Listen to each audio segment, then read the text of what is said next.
Chers amis, shalom et bienvenue dans ce média. Je suis ravi de vous retrouver une fois de plus.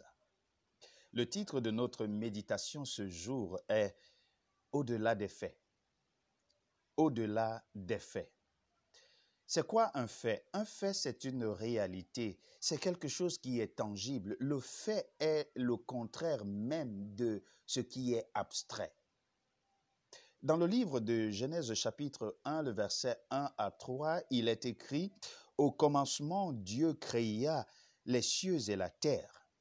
La terre était sans forme et vide, et les ténèbres étaient à la surface des profondeurs, et l'Esprit de Dieu planait au-dessus des surfaces des eaux. Alors Dieu dit que la lumière soit, et il y avait de la lumière. » Dans ce texte, il est évident que les faits avant la présence de Jésus-Christ étaient obscurité, lumière, obscurité, ténèbres et vide.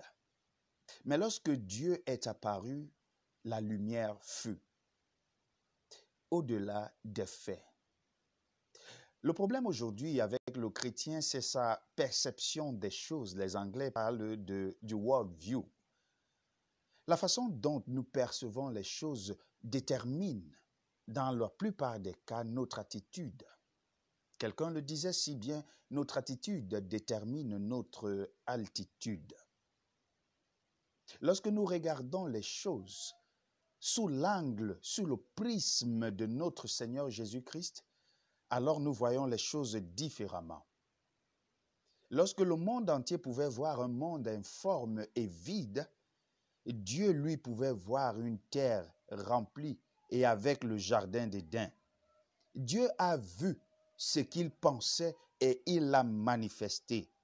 Les paroles prononcées par Dieu ont créé la lumière et ce monde a été changé totalement.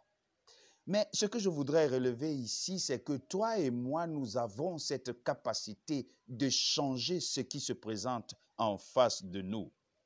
Dans le livre de Marc, chapitre 11, le verset 23, il est écrit « Car assurément, je vous le dis, quiconque dit à cette montagne, retirez-vous et jetez-vous dans la mer, et ne doute pas dans son cœur, mais croit que ces choses qu'il dit sont faites, alors il les verra s'accomplir dans sa vie. »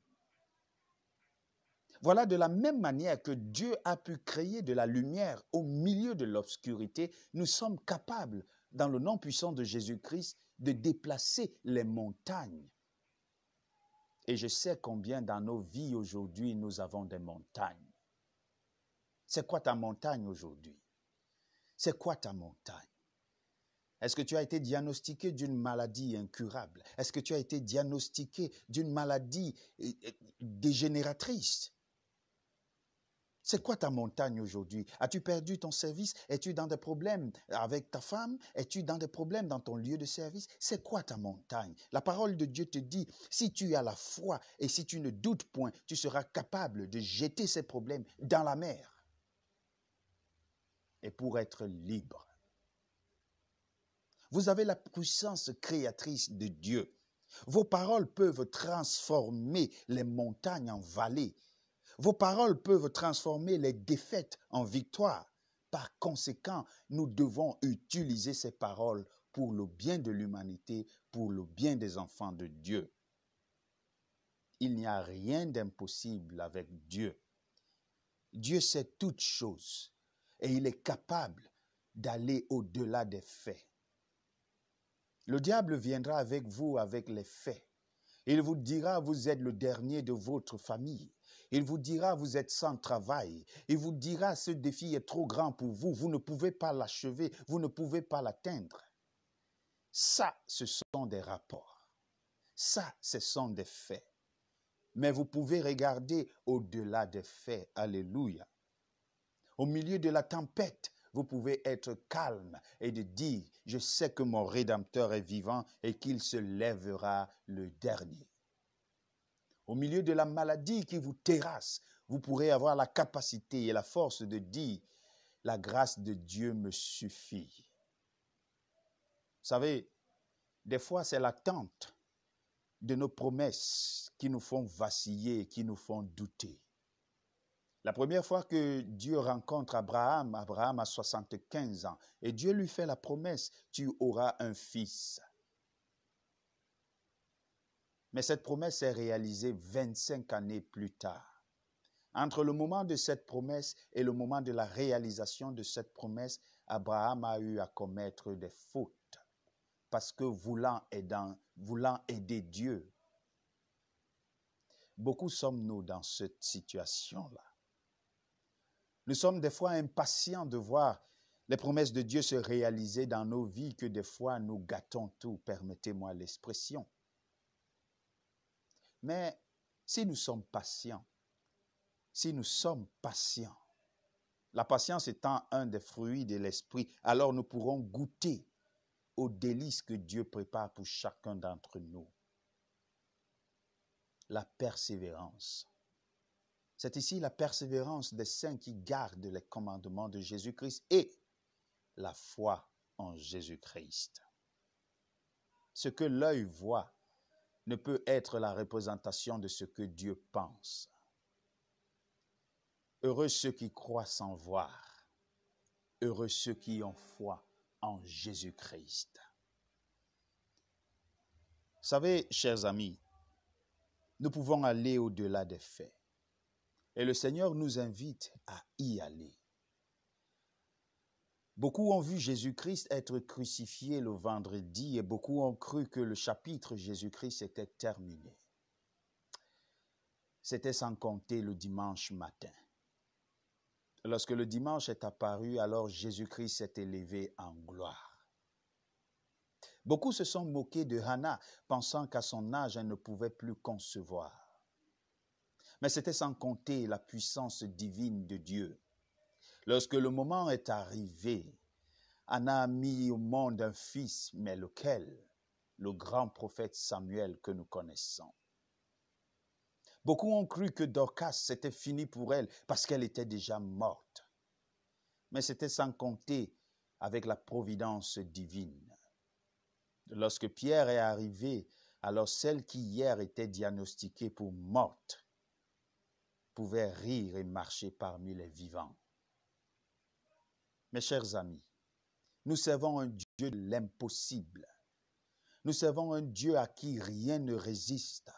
Nous servons un Dieu capable de ressusciter même Lazare après 4 jours. Nous servons un Dieu qui est capable de rouler la pierre qui reste sur votre vie. Le seul problème est celui de savoir si nous avons la foi en Dieu. Si nous avons la foi en Jésus-Christ. Croyez-moi, ce que vous voyez spirituellement déterminera votre vie. Si en Jésus-Christ je vois la victoire malgré la souffrance par laquelle je passe, alors je l'obtiendrai. Le Seigneur Jésus-Christ a délivré le peuple d'Israël de l'Égypte et l'a conduit dans le désert. Le peuple a pu voir comment Jésus a séparé la mer Rouge en deux. Le peuple a été nourri par la boulangerie céleste. Le peuple a vu tous ces miracles de Dieu. Et pourtant, lorsqu'ils sont arrivés à la porte de la Canaan, Moïse a envoyé 12 disciples, 12 espions, afin que ceux-ci puissent regarder la configuration de ce pays promis par eux. Et lorsqu'ils sont revenus, 10 parmi ces espions ont donné un rapport négatif. Ils ont vu des géants, ils ont vu des gens terriblement armés, ils ont vu des murailles.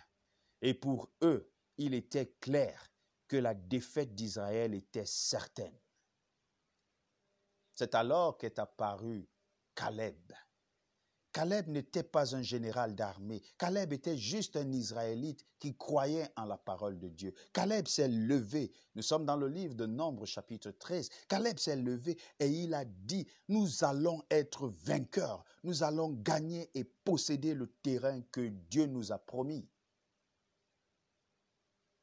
Alors que le peuple voulait se soulever contre Moïse et le lapider, la parole de Caleb est venue remettre tout le monde en place. Oui, nous servons un Dieu puissant. Nous servons un Dieu capable de repousser nos ennemis. Nous servons un Dieu capable de lutter et de combattre pour nos combats. Quels sont les géants de ta vie? Quelles sont les villes fortifiées qui se dressent entre toi et les bénédictions que Dieu t'a réservées? Au lieu de fuir, au lieu de jeter l'éponge, reste ferme sur la promesse de Dieu. Oh, la sœur Ellen White disait, nous n'avons rien à craindre de l'avenir, si ce n'est d'oublier la manière par laquelle Dieu nous a conduits dans le passé. La seule chose que nous avons à faire, c'est de nous souvenir des miracles que Dieu a fait dans nos vies. Oui, nous servons un Dieu de miracles qui n'abandonne et n'abandonnera jamais ses enfants. Ce que nous avons à faire, c'est de louer le Seigneur. Louez le Seigneur, vous tous, peuple. Célébrez son nom. Parce qu'il est un Dieu fidèle. Il n'est pas un homme pour mentir. Dieu crée à partir de rien. Dieu peut restaurer. Dieu peut ressusciter. Dieu peut guérir. Mais toute chose est faite en son temps. Nous sommes capables d'aller au-delà des faits. Seul un don de discernement, seul le don de la foi nous permet de voir au-delà des faits. Oui, si aujourd'hui je dors affamé, c'est pas grave. Demain, j'aurai quelque chose à manger. Si aujourd'hui je suis malade, c'est pas grave. Ça ira parce que je sais que je sers un Dieu puissant. Souvenez-vous de Shadrach, Meshach et Abednego. Ils dirent au roi, nous n'avons pas besoin de discuter avec toi à ce sujet. Sache, ô roi, que nous n'adorerons pas tes statues. Le Dieu que nous servons est capable de nous délivrer de ta main. Et si même il ne nous délivre pas, sache, ô roi, nous n'adorerons pas tes statues. Voilà des hommes et des femmes dont Dieu est à la recherche aujourd'hui. Des hommes et des femmes qui n'ont pas peur de la fournaise ardente qui est chauffée en face d'eux. Des hommes et des femmes qui n'ont pas peur des décrets qui sont tous les jours édictés contre la volonté de Dieu. Des hommes et des femmes qui voient au-delà de ce que le commun des mortels peut voir. C'est dans la fournaise ardente qu'ils ont eu à rencontrer Jésus-Christ. Oui, c'est dans la fosse au lion que Daniel a pu rencontrer son Sauveur. Le Seigneur est près de ses enfants dans des moments difficiles. Le Seigneur ne t'abandonnera jamais. Plus tu es proche de la persécution, plus près Jésus-Christ est auprès de toi. La seule chose que tu as à faire, c'est de croire en cette parole, c'est d'accepter que Jésus-Christ puisse prendre le volant de ta vie, comme disent les femmes dans mon église. Quand Jésus-Christ est au volant, alors tout va bien. Qu'il y ait des secousses, qu'il y ait des tornades, tout va bien. Regardons au-delà des faits. La vérité, chers amis, c'est que nous devons savoir que tout problème a une date d'expiration. Tout ce qui se lève contre toi aujourd'hui, ce n'est que pour un temps. Bientôt, le moment arrivera où tu pourras te réjouir dans le Seigneur. Mais en attendant ce jour, n'oublie jamais les bontés de Dieu dans ta vie. N'oublie jamais ce que Dieu a eu à faire dans ta vie. Compte les bienfaits de Dieu et tu verras combien le nombre en est grand. Que le Seigneur te bénisse et qu'il te calme.